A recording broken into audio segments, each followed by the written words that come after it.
Okay, so I'm going to just go over as quickly as I can our supply box, just so you know what's up with all the stuff that's in your drawing kits.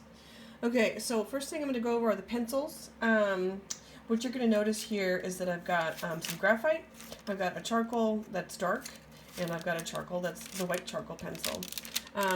And some of these pencils, they are going to have a hardness to them, as you can see me sort of rolling over the hardness label on each of these. And most of you all have what would be a 4B, which is going to be a very soft pencil. It's going to have a very dark line to it.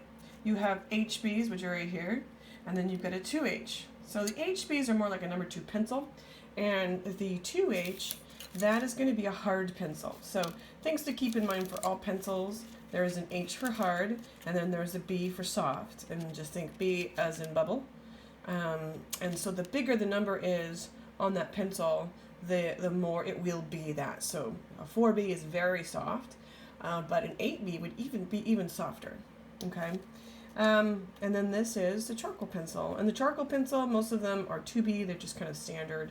We'll use it for some of the projects. If you've already been playing around or drawing with these, they are very dirty, and they're going to kind of stick on your fingers a little bit more. So those are the pencils.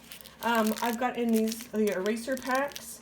And so what is in here is a square eraser, and then I've given everybody pencil tip erasers. And we found over the years that the greatest thing to be able to erase and draw really fine lines is actually just to put them on the end of the pencils themselves. So that's what you guys have for doing fine eraser pen lines and smudging. I'll keep going over the pack here. So these are charcoal vines. And what we do with the charcoal vines is we actually are going to use them to smudge and create shading. So that's what we'll have these for. I'm going to leave them in the pack for today just because you guys aren't going to get to them right away. So just leave them in there. They can get really dirty on your fingers too, so just bear that in mind. All right, so we've got then our viewfinder pack. And what I've given you guys are 2 of these viewfinders right here. And I'm going to have a lesson coming up next week where you guys will be using these viewfinders to find a composition, and you can use a viewfinder just like that to sort of crop and see what you want to draw. And so I've got the small version, and I've also got it's an old picture mat, but it really works well. So I've got the large version, so there's 2 different kinds here. I also have this piece of paper, which is your template for making more. So you can see that this is what I use to make it. It's just a Post-it note. We put it on a piece of paper. It's pretty handy. So you've got 2 right there in case you lose one. The last thing that's a part of this pack is this red vellum. And the red vellum we'll be using to understand values. So you can kind of see when I stick the red vellum up that it really shows me the difference between light and dark on the different objects. I can see it in the erasers really well. So we'll be using this to understand value a little bit later in the quarter. Next, as I've mentioned to you guys before, this is newsprint, and I've got quite a stack here for everyone. Use it wisely. I like to use both sides of it just because I've got both sides and I hate wasting paper. So if you think about it that way, you've got quite a bit here to use at your disposal. And this would be something I say get out your practice paper or newsprint. You would get this out and do a sketch first of your drawing before actually starting.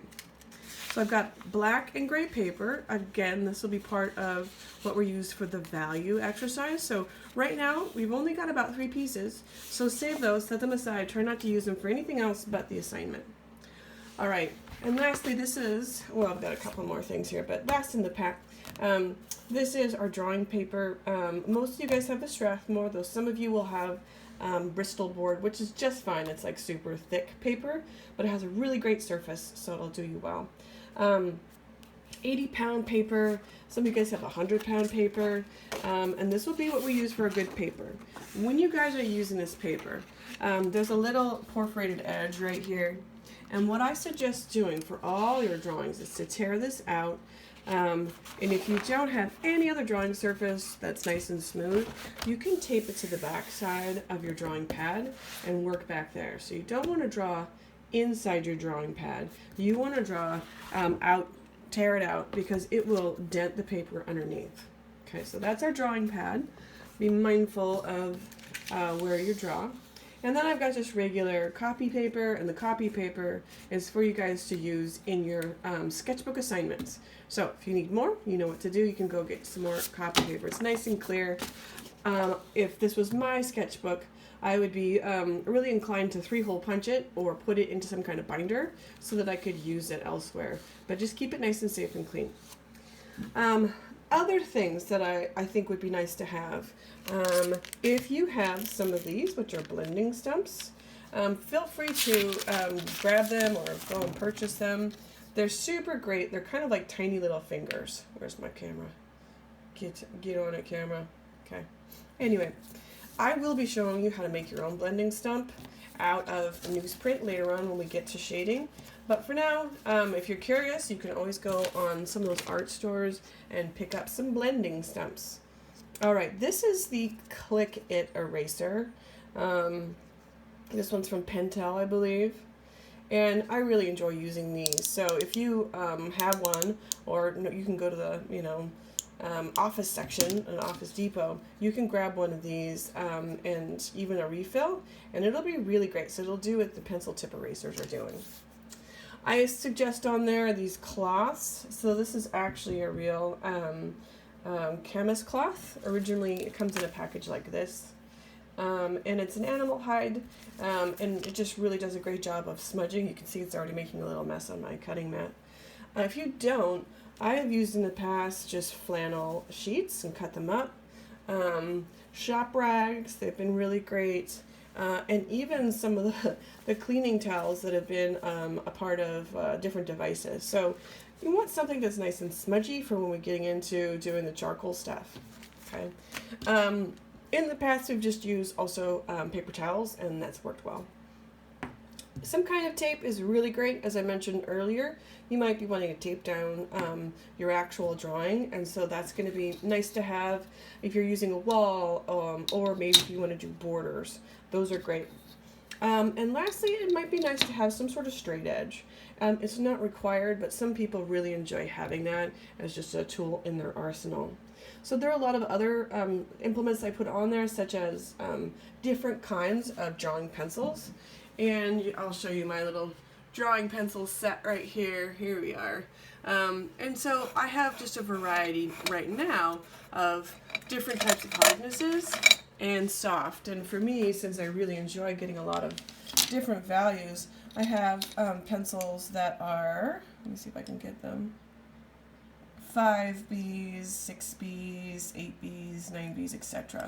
So I really like having the softer variety because, again, the softer ones are what are going to give us a nice, darker, richer value. Okay. If you have the opportunity, you can grab those, but you can do everything we want to do in class using the pencils that I provided for you guys. Okay. So that's our drawing supplies in a nutshell. What I want you guys to do is make sure you've got everything you need, a good drawing spot, and we'll get started this week at the end of the week with drawing some of our drawings.